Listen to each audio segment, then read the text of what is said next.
This episode of Destructoid is brought to you by Assassin's Creed Brotherhood, now with single and multiplayer. Available now. Coming up on Destructoid, someone other than me wants to punch Max in the face. We've got details on the new Elder Scrolls V Skyrim. Dead Space 2 is too violent for Germany. Ha! And I'm doing the intros now. Sure, why not?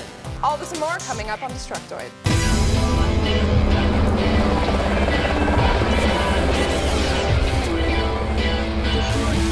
Welcome everyone to Destructoid. I'm Max Scoville, the man who no one ever wants to punch in the face. And I'm Tara Long, one of the tens of people who wants to punch Max Scoville in the face.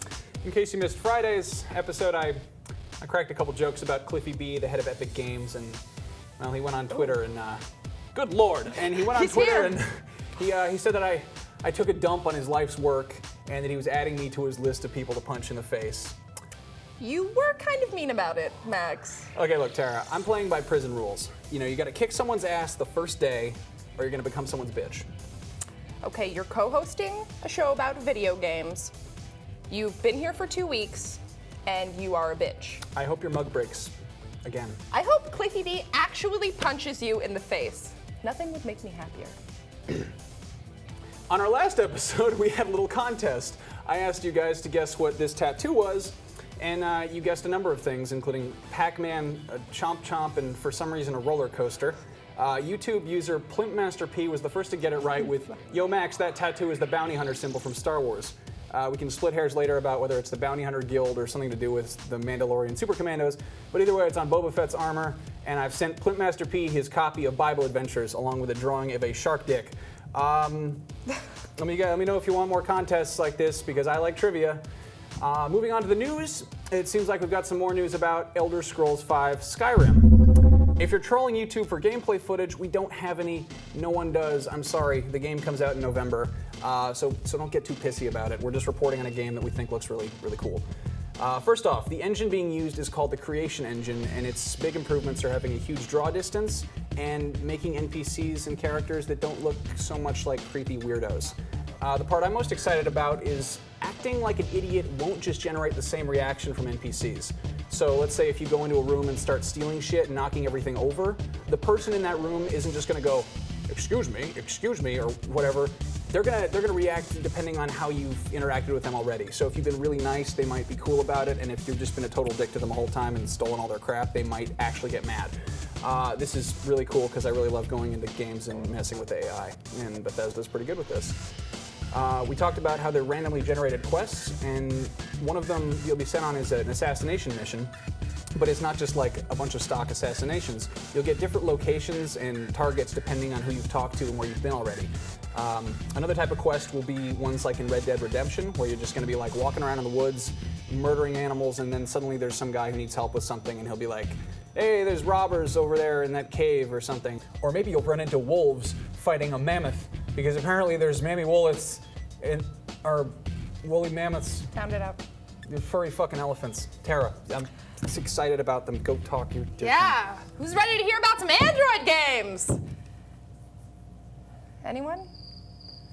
Oh, come on, cricket noises? What is this, 1989? You guys fucking suck.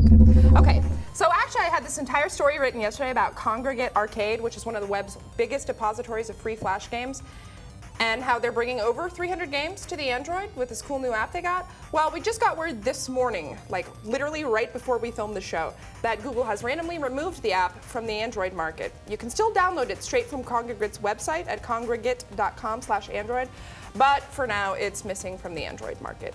Google has said that the app was in violation of its developer distribution agreement, which stops apps from letting other apps be downloaded. Whatever that means. So for now, it's gone from the Android app system. But hey, it's not all bad, because check out this awesome game I downloaded on my phone last night. It's called Miniskirt, Hipline 02, and it's by a company called Aroma Planning. You see, you touch her butt, and then the phone vibrates, and she says weird things in a synthesized voice, like, don't I need a pair of horned-rimmed glasses with this getup? Or, it just feels like I have to go to the loo again. See, it's fun. None of it makes sense, but I still couldn't put it down. Who needs fancy Flash games when there's hours of free entertainment at your fingertips?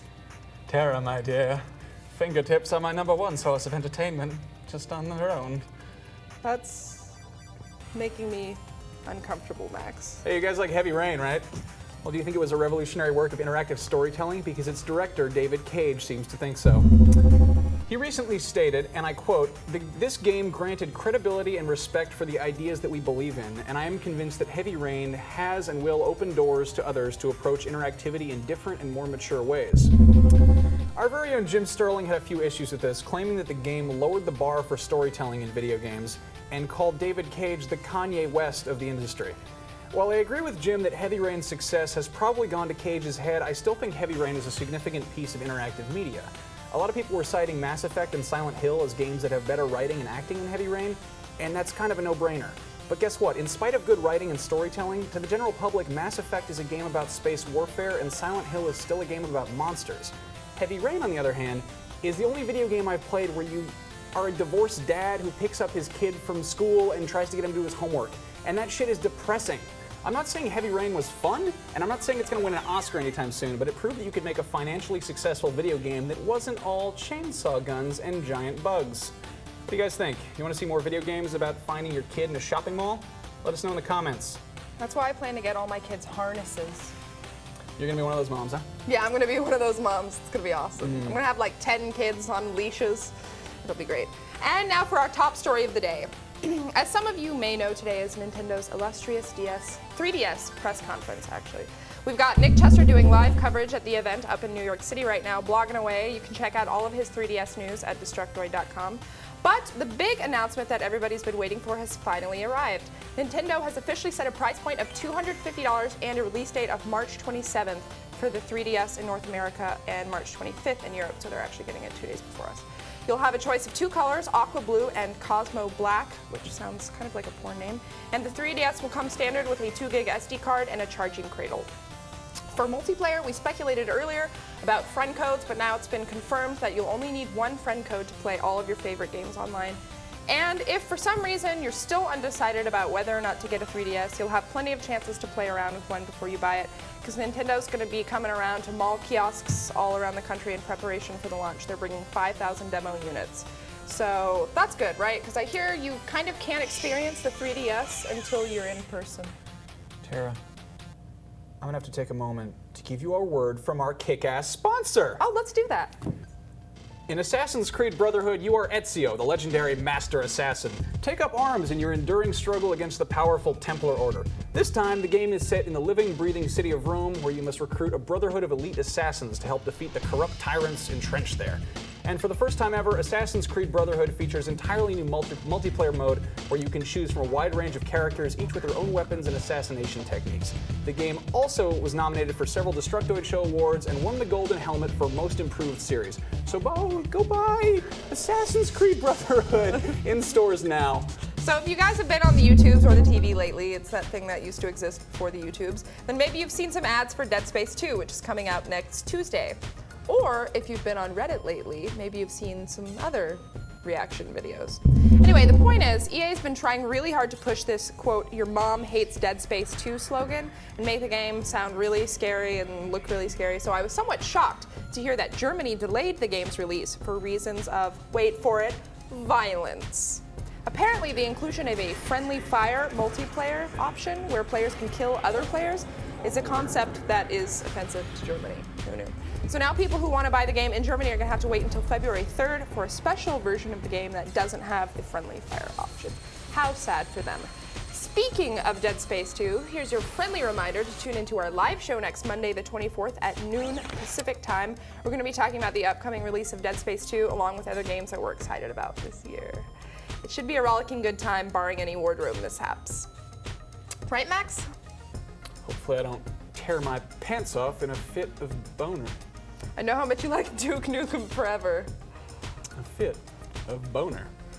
Well, speaking of boners, this is the worst segue I've ever made in my life. You guys know what comes after 13? Well, if you said 14, you're wrong. According to Square Enix, anyway. 13 is followed immediately by 13-2. Final Fantasy XIII-2 is a thing that is happening. Square Enix officially announced it yesterday, and several hours later, some concept art and a logo popped up, along with a trailer This never happens. A trailer is the same day as the announcement. That's radical. Anyway, I haven't had the free time to play any Final Fantasy games in about a decade, but I'm very happy for Ali Hillis, who does the voice of Lightning in the English versions. I met her at the VGAs this year, and I have kind of a crush on her. I kind of do too, actually. She was really sweet, very nice, one of the best people we interviewed. Anyway, enough boner talk. I've got some Portal 2 news for you guys. Valve announced yesterday that Portal 2 on PS3, which is coming out in April, will have Steam functionality and cross-platform multiplayer, meaning you can play online against other people who are playing on their PCs if you're on your PS3. On top of that, anyone who buys Portal 2 for PS3 will also get a free Steam Play copy for their PC. Oh, I keep confusing PC and PS3. For their PC or Macs, if they link their PSN and Steam account. So you can play on your PS3 at home or on your laptop when you're traveling, and you don't have to buy 2 games. So that's kind of cool. Wait. You mean to tell me, Tara Long, that they make computer video games for my Apple Macintosh computer? This is correct, Max. Dear Lord. I know. You guys remember our hotline, right? 775-55-DTOID? Well, we got about 30 voicemails over the weekend. Some of them were colorful. That's a word, right? One guy called us up and ordered a pizza and then called back 2 days later asking where his pizza was. I think I actually called up a little bit drunk. Might have asked you to remove clothing. That's all for today's show. Join us again on Friday when we'll be doing the same thing we did today, but with completely different words. We're going to talk about that voicemail after the show. How long is it? How long? Take off your fucking shirt.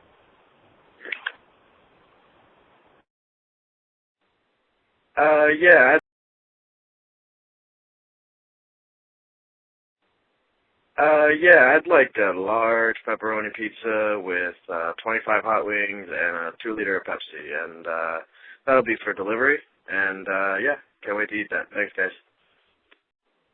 I ordered a pizza. Let me see my watch. Yesterday, and it's still not here. It was a pizza and wings and soda. I'm getting really hungry.